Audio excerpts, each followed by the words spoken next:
Hey everyone, welcome back to our class. तो आज का टॉपिक हमारा जो है वो है मिनरल्स। आज हम लोग मिनरल्स के बारे में पढ़ने वाले हैं। कल हमने विटामिन्स के बारे में पढ़ा था। तो चलिए हम लोग स्टार्ट करते हैं।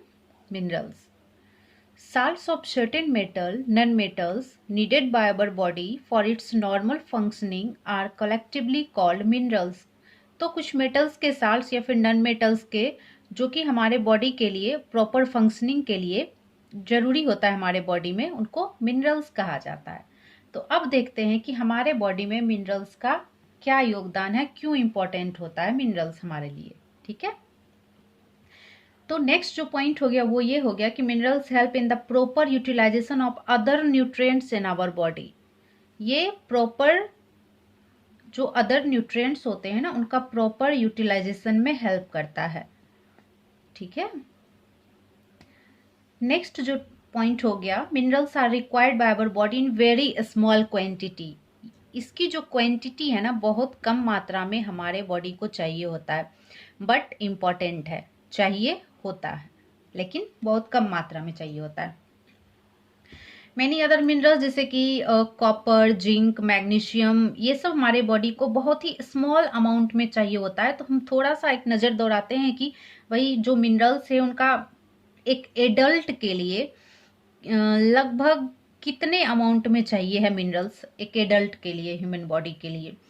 तो सबसे पहले आयरन को लेते हैं। आयरन अप्रॉक्स 10 mg के आसपास चाहिए एक एडल्ट के लिए। ठीक है, उसके बाद मैग्नीज लेते हैं अगर जो, तो ये अप्रॉक्स 4 mg चाहिए होता है। ठीक है, उसके बाद अगर कॉपर की बात करें तो कॉपर अप्रॉक्स 2.5 mg चाहिए होता है एक एडल्ट की बॉडी के लिए। फ्लोराइड की बात करें तो ये 3 mg के आसपास चाहिए होता है। जिंक ये 15 mg के आसपास चाहिए होता है। एंड अदर्स भी होते हैं कुछ मिनरल्स जिनका मतलब नहीं के बराबर 0.72 mg, जिसमें कि आयोडीन भी इंक्लूडेड है। ये जो 0.72 mg अदर चाहिए ना, तो उनका उसमें आयोडीन भी इंक्लूडेड है।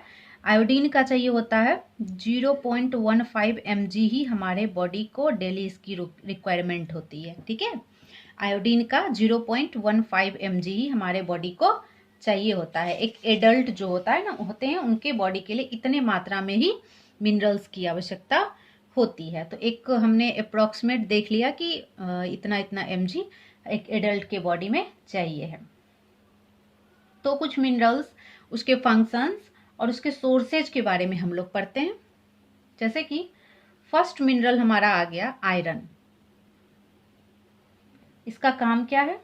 Formation of haemoglobin. किस चीज में हेल्प करता है ये? तो फॉर्मेशन ऑफ हीमोग्लोबिन।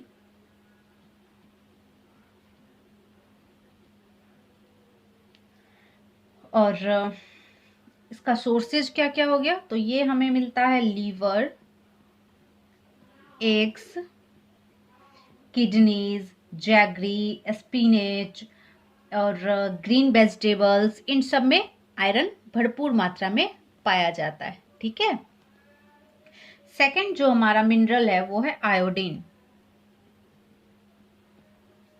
ये प्रोटीन फॉर्मेशन के लिए इंपॉर्टेंट होता है। ठीक है, ये physical, mental and sexual development को कंट्रोल करने का भी काम करता है। मोस्टली इसका जो मोस्ट वर्क है वो यही है, किसका? आयोडीन का। और ये किस किस चीजों में पाया जाता है? तो ये फिश में पाया जाता है, जितने भी सी फूड हैं उसमें पाया जाता है, और आयोडाइज्ड सॉल्ट में तो पाया ही जाता है। हम लोग सबको पता है आयोडाइज्ड सॉल्ट हमारे डेली लाइफ में किस कदर शामिल है, हम लोग डेली उसको यूज करते ही करते हैं। नेक्स्ट जो है वो है कैल्शियम। ये बोन्स एंड टीथ को मेक करते हैं और ब्लड क्लॉटिंग में भी हेल्प करते हैं। तो इसका आ गया making bones and teeth and blood clotting में भी ये हेल्प करते हैं। कौन? कैल्शियम। ये हमें मिलता किन किन चीज़ों से, तो मिल्क या मिल्क प्रोडक्ट जितने भी हो गए उससे मिलता है। उसके बाद बीन्स हो गया, फिश हो गया, ग्रीन लीफी वेजिटेबल हो गया, इन सब में कैल्शियम भरपूर मात्रा में पाया जाता है। नेक्स्ट जो मिनरल आ गया वो है फॉस्फोरस। ये बोन्स एंड टीथ के निर्माण में इसका भी काम है। ऊपर जो हमने देखा था कैल्शियम का, तो फॉस्फोरस का भी मोस्टली वही वर्क होता है। और ये भी milk, ragi, nuts, green vegetables, mostly green vegetable में बहुत सारे मिनरल्स पाए जाते हैं, तो उसका यूज़ तो डेली करना ही चाहिए अपने डाइट में। उसके बाद आता है सोडियम एंड पोटासियम। ये भी मिनरल्स है जो कि हमारे बॉडी में चाहिए होता है, सोडियम एंड पोटासियम। ये बॉडी में फ्लूइड्स को प्रॉपर कंडीशनिंग में लाने का काम करता है, मेंटेन करता है, ठीक है। Helps in maintaining the body fluids in proper conditions. और ये किस चीज में पाया जाता है, तो कॉमन साल्ट जो हम लोग यूज करते हैं ना, कॉमन साल्ट में ये पाया जाता है, वेजिटेबल्स में एंड मिल्क में, ठीक है। सारी चीजों का नाम मैं लिख नहीं रही हूँ, ठीक है। उसके बाद 6 में आता है फ्लोरीन। नर्वस सिस्टम के प्रॉपर फंक्शनिंग में ये वर्क करता है एंड टूथ डिके को प्रिवेंट करता है। टूथ डिके को प्रिवेंट करता है ये कौन, फ्लोरीन। और नर्वस सिस्टम के प्रॉपर फंक्शनिंग में वर्क करता है और ये पाया जाता है वाटर में, ठीक है। तो इतने सारे हमने मिनरल्स के बारे में पढ़ा जो कि हमारे बॉडी के लिए चाहिए होता है, हमारे बॉडी के जितने भी प्रॉपर फंक्शनिंग है उसके लिए ये चाहिए होता है। और किस फंक्शन के लिए कौन सा मिनरल चाहिए होता है वो भी हमने अभी डिस्कस किया। तो नेक्स्ट जो कंपोनेंट हम लोग पढ़ने वाले हैं वो हम लोग वाटर के बारे में पढ़ने वाले हैं। वाटर भी एक कंपोनेंट ही है हमारे बॉडी में। तो नेक्स्ट जो हमारा टॉपिक है वो है वाटर, ठीक है। और हम लोग सबको पता है कि water is essential for the life to exist. जीवित रहने के लिए वाटर तो मोस्ट इंपॉर्टेंट है ना। About 2/3 of our body weight is due to water. 2/3 our body weight मतलब हमारे शरीर का जो 2/3 वजन है ना, वो क्या है, इज वाटर, है ना। ड्यू टू वाटर ही ये 2/3 वजन रहता है हमारे बॉडी का, ठीक है। जितने भी फ्रूट्स हैं, वेजिटेबल्स हैं, उनमें लार्ज क्वांटिटीज में वाटर रहता है। जैसे ग्रेप्स हो गया, इसमें सबसे ज्यादा वाटर किस फ्रूट में रहता है, तो ग्रेप्स में रहता है। More than 50% of their weight. अंगूर का जितना वजन होता है ना, उसका 50% वाटर ही उसमें कंटेन रहता है, ठीक है। तो ये एक फैक्ट था। अब इसका फंक्शन देख लेते हैं, पानी का क्या क्या फंक्शन होता है हमारे बॉडी में।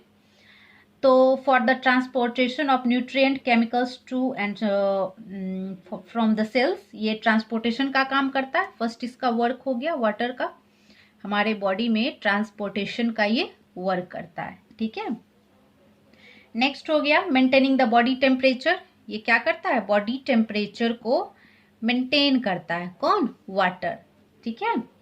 नेक्स्ट जो है excretion of the body waste, किस चीज में हेल्प करता है, तो बॉडी में जो वेस्ट मटेरियल बच जाते हैं ना डाइजेशन के बाद, तो एक्सक्रीशन ऑफ बॉडी वेस्ट, उसको बॉडी से बाहर निकालने का ये काम करता है, कौन, वाटर। और हमारे बॉडी में जितने भी बायोकेमिकल रिएक्शंस होते हैं ना, बायोकेमिकल रिएक्शन जितने भी होते हैं ना हमारे बॉडी में, उसमें एक मीडियम की तरह ये वर्क करता है, ठीक है। तो ये सारे काम हो गए किसके, वाटर के। तो एक फैक्ट है कि a normal healthy person excretes about 1.5 to 3.0 litre of water per day. एक नॉर्मल जो हेल्दी पर्सन होता है उसके बॉडी से 1.5 से 3.0 लीटर वाटर एक्सक्रीट होता है पर डे, ठीक है। To make up for this loss one should take enough water in diet. तो अब आप सोचो कि जब हमारे एक नॉर्मल मनुष्य के बॉडी से 1.5 से 3 लीटर पानी डेली एक्सक्रीट होता है, बाहर आता है किसी ना किसी रूप में, तो हमें वाटर इनटेक करने की कितनी ज्यादा मात्रा में आवश्यकता है। तो इनफ वाटर लेना बहुत ही इंपॉर्टेंट है, ठीक है। एंड एक फैक्ट ये भी है कि ब्लड जो हमारे बॉडी में होता है ना, उसमें लार्ज क्वांटिटी में वाटर ही रहते हैं, ठीक है। And water loss from the body causes dehydration, and during dehydration blood gets thicker causing severe pain and cramps in the muscles. जब आपके बॉडी में वाटर की कमी हो जाएगी ना, तो डिहाइड्रेशन हो जाएगा, और जब डिहाइड्रेशन होगा तो ब्लड क्या हो जाएगा, वो थिक हो जाएगा, मोटा हो जाएगा, और इस वजह से बॉडी पेन वगैरह होते हैं, क्रैम्प्स होते हैं, ठीक है। तो इसलिए हमें जितना रिक्वायरमेंट है वाटर का उतना हमें डेली इनटेक करना चाहिए, ये भी मोस्ट इम्पॉर्टेंट है हमारे बॉडी के लिए। एक अब लास्ट कंपोनेंट जो बच गया हमारे बॉडी के लिए वो होता है रफेज। ये हमारा लास्ट कंपोनेंट है, ठीक है, रफेज। इसे भी हम लोग आज देख ही लेते हैं। The indigestible fibrous material present in any food is termed as roughage. मतलब इसका हमारे बॉडी में डाइजेशन नहीं होता है, तो ये हो गया इंडाइजेस्टिबल फाइब्रस मटेरियल, ठीक है।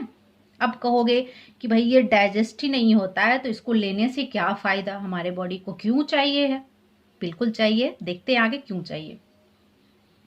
रफेज में प्लांट सेल्यूलोज कंसिस्ट रहते हैं, प्लांट सेल्यूलोज रहता है इसमें रफेज में, ठीक है। Our body system does not contain any enzyme to digest cellulose. हमारे बॉडी में ऐसा कोई एंजाइम नहीं पाया जाता है जो कि सेल्यूलोज को डाइजेस्ट कर सके, बट जितने एनिमल्स होते हैं ना उनके बॉडी में, जो प्लांट ईटर एनिमल होते हैं उनके बॉडी में वो एंजाइम्स पाए जाते हैं जिससे कि उनके बॉडी में सेल्यूलोज का डाइजेशन होता है, बट हमारे बॉडी में ये नहीं होता है। तो as a result roughage remain undigested in our body and is excreted out by our body. तो ये हमारे बॉडी में अनडाइजेस्टेड फॉर्म में रहता है, और जब हम एक्सक्रीट करते हैं तो ये हमारे बॉडी से बाहर आ जाता है। अब इसका मेजर सोर्स क्या है, मतलब क्या क्या लेने से हमें रफेज मिलेगा, इसका इंपॉर्टेंस भी बताऊंगी। पहले सोर्सेज देख लेते हैं। सबसे पहला तो हो गया सैलेड, ठीक है, वेजिटेबल्स एंड फ्रूट्स, इन सब में मोस्टली रफेज रहता है। कॉर्न कॉब हो गया, उसके बाद स्किन ग्रेन्स जितने भी रहते हैं, छिलके वाले जितने अनाज होते हैं, उन सब में क्या पाया जाता है, उन सब में रफेज पाया जाता है। तो ये सोर्सेज हो गए। अब हम लोग इसका फंक्शन देखते हैं, मतलब क्या काम है इसका हमारे बॉडी में। जब ये डाइजेस्ट भी नहीं होता है तो हमारे बॉडी में इसका क्या इंपॉर्टेंस है, क्यों हमें इसे इंटेक करना चाहिए, ठीक है। तो इसका फर्स्ट वर्क जो है, roughage helps in retaining water in the body, most important, helps in retaining water in the body. ये हमारे बॉडी में वाटर रिटेन करने का काम करता है। एंड सेकेंड इंपॉर्टेंस है कि it aids bulk to the food and gives a sense of feeling after the meal. ये हमारे फूड में बल्क डालता है, aids bulk to the food and gives a sense to feeling after the meal. And third जो है, it prevent constipation. ये इसका most important function है, प्रिवेंट कॉन्स्टिपेशन, ठीक है। And helps in the regular movement of the bowels. ये हमारे body में क्या करता है, प्रिवेंट करता है कॉन्स्टिपेशन को। तो अगर आप रफेज प्रॉपर अमाउंट में नहीं लेते हो तो कॉन्स्टिपेशन हो जाएगा और आपका डाइजेस्टिव जो सिस्टम है वो अच्छी तरह से वर्क नहीं करेगा, एक्सक्रीशन अच्छे से नहीं होगा, तो फिर तो बहुत सारी प्रॉब्लम खड़ी होनी है हेल्थ रिलेटेड। तो इसलिए रफेज का भी इम्पोर्टेंस है हमारे बॉडी में। जितने मात्रा में कार्बोहाइड्रेट्स, फैट्स, जितनी भी चीज़ें, जितने भी कंपोनेंट्स हमने पढ़ा, मिनरल्स, वाटर, मिनरल्स तो इवन बहुत ही स्मॉल अमाउंट में चाहिए है, फिर भी उसका इम्पोर्टेंस है। उसी तरह से वाटर का भी इम्पोर्टेंस है एंड रफेज का भी उतना ही ज़्यादा इम्पोर्टेंस है हमारे बॉडी में, ठीक है। तो आज हमने सारे कंपोनेंट्स को कंप्लीटली पढ़ लिया है। नेक्स्ट क्लास में हम लोग मिलते हैं नेक्स्ट टॉपिक के साथ। तब तक के लिए bye bye and take care.